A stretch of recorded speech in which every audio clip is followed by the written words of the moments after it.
जय जगन्नाथ केमिति अछन्ते आपण माने मु स्नेहा डेली लाइव को आपण मानकु स्वागत। मु एठी आज श्रावण छतु आलूर भजा बनैछि। भजाटा बहुत टेस्ट खाइबा लगी। आपण माने भी एई भली टाइप रो भजा दिने बनांतु।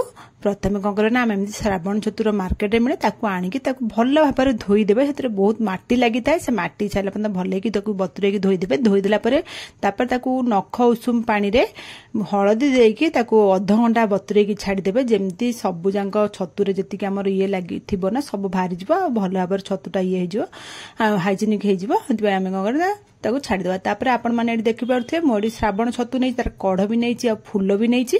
ए सब श्रावण छतु ताकू ताकर एमती आंगुडी भलिया लंबा लंबा करी काटी देबा। आपण मानु देखो जे भली एतिकी लंबा लंबा करी काटी देबे। आ आलू भी सेमती लंबा लंबा करी काटी देबे। आ श्रावण छतु जो नाड़ गुडा थिला ना से नाड़ भी फपाड़बेन ताकू भी एमती लंबा लंबा करी काटी देबे। आ टमाटो दुईटा नै जाइथिबे काटी के स्लाइस। पियाज दुईटा बड़ पियाज स्लाइस काटी नैथिबे। कंचा लंका दुई तीनटा। प्रथमे कौन करबे ना आमे गोटे कढ़ई बसे देबा। से कढ़ई अल्प सोरिष तेल पकेबे। सोरिष तेल गरम होला परे आलूटा को पकई देकी आमे ताको हल्का भाजी देबा। जेमती आलूर कंचा अंश मरी जिवो आ आलूटा हल्का गोल्डन कलर हे आसीबो। सेतिकी भाजिबे। मीडियम फ्लेम रखी भाजिबे। बेसी हाई फ्लेम करिबे ना पोड़ी जिवो हमर आलू गुडा।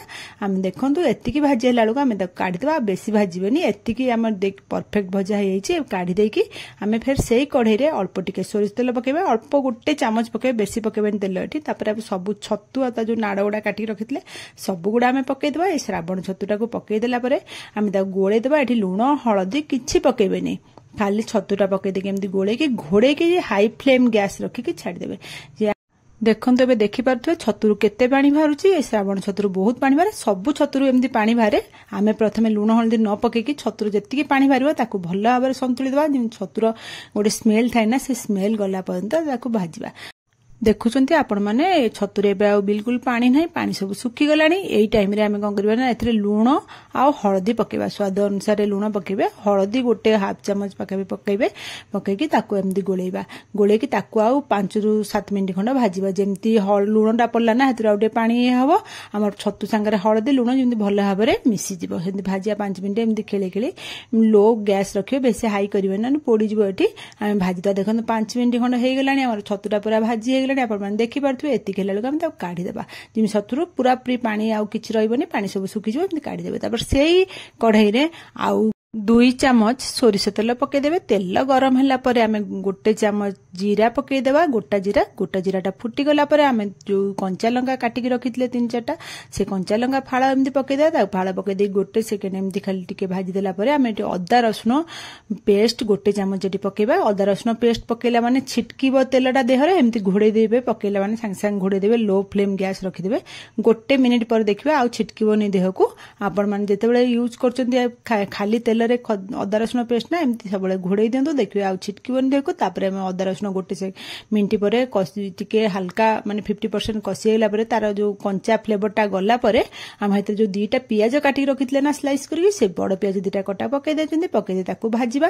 ताकू जेमती पियाजर कंचा स्मेल पळेइबो। आ पियाजरा भाजी हबो माने 50% पूरा ताकू पोड़ी देबे। पियाज 40-50% जेमती भाजी हबो। केवल कंचा तो जो अंशटा पळेइबो। पानीटा जेमती सुखि जिवो। हेतिकी करिया बंदा भाजी देबा। तार हेतिकी देखंतु हमर पियाज प्राय भाजी हे गलानी। आमे आउ बेसी एठी पियाज भाजीबेनी। एतिकी भाजीला लुक हम तापर टमाटो जो रखितबा काटिकी हम 2टा टमाटो से टमाटो स्लाइस को पकई देबा।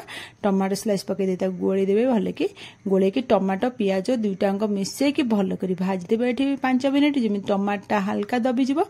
5 मिनिट जाक आपण माने भाजिबे। मझे मझे गोळौथिबे नने लागि जिबा। हम एठी अल्प तेल यूज करछन ना आपण माने देखि पारुथे। तेल बेसी देइनु हेति पय नहले तळ लागि जिवो। तापर हम 5 मिनिट हे गला परे आमे तादरे एबे छतु आ जो आलूटा भाजी के रखले ना 2टा अंक पकई देबा। 2टा अंक पकई के एठी हम टिके ताकू गोळे की भल भाबरे छतु आलू पियाज टमाटो मिसै की भाजिबा। जेमिति आपण माने घरे भजा भाजंती ना सेइ भळे आकू लो फ्लेम गैस रखिबे। हाई करिबेनी ताकू भाजिबे। एठी मु आ टिके लूण पकईची आउ हळदी अधा चामच पकईची। 2टा अंक पकईकी भल करी आमे मिसई देबा। मिसई ता गोळे की भाजिबा। आमे छतुरे लूण पकईथले छतु भाजिला बेले आउ आलू रे आमे पकई नथले कि कोनोसी पियाज मसला रे आमे लूण पकई नथले। हेति पे आमे स्वाद अनुसार देखि लूण पकेबे। लूण पकई ता गोळे के एमती घोड़े देबे। घोड़े की ताकू लो फ्लेम रखी की एठी 5 रु 10 मिनिट आमे लो फ्लेम रे ताकू भाजिबा।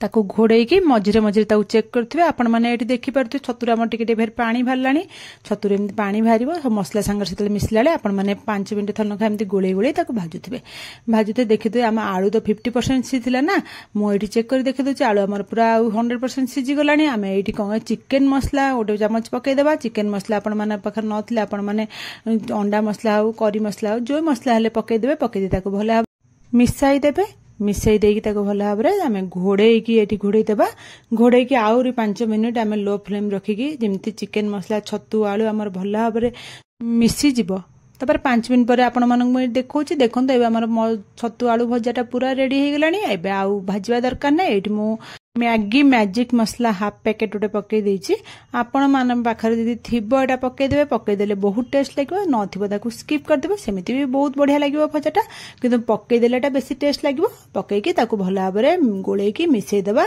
आउ एठी बेसी भाजिया दरकार नहीं आम खाली भल भाव में मिसईदेवा मिसई देकी आम एठी गैस ऑफ करदेवा आउ आम गैस ऑन करबेनी गैस ऑफ करदेवे एबे देखंतु श्रावण छतु आलू भजा रेडी हो गला आपण मैंने देखिले ही जानी पारथुबे भजाटा केते टेस्ट हेतिबो भजाटा बहुत बढ़िया लगे खाया पे आपण माने जदि केबे एमती ट्राई न करथिबे ताले निश्चय थरे ट्राई करंतु आउ एटा रुटी पखाल भात गरम भात परोटा सबुथिरे आपण माने खाई परिबो आउ श्रावण छतुटा बहुत टेस्ट लागे खाया पे एबे तो मार्केट रे श्रावण छतु मिलुची आपण माने भी एई भली श्रावण छतु आनंतु आउ एई भली भजा आलू सहित मिसेकी ताकू भाजिकी खातु देखिए बहुत बढ़िया लगे भल लगिले मो चैनल को लाइक शेयर सब्सक्राइब निश्चय करेंगे कमेंट माध्यम रे मते निश्चय जानवे आज रेसिपीटा आपण मानू केमिति लगिला रोहुची जय जगन्नाथ।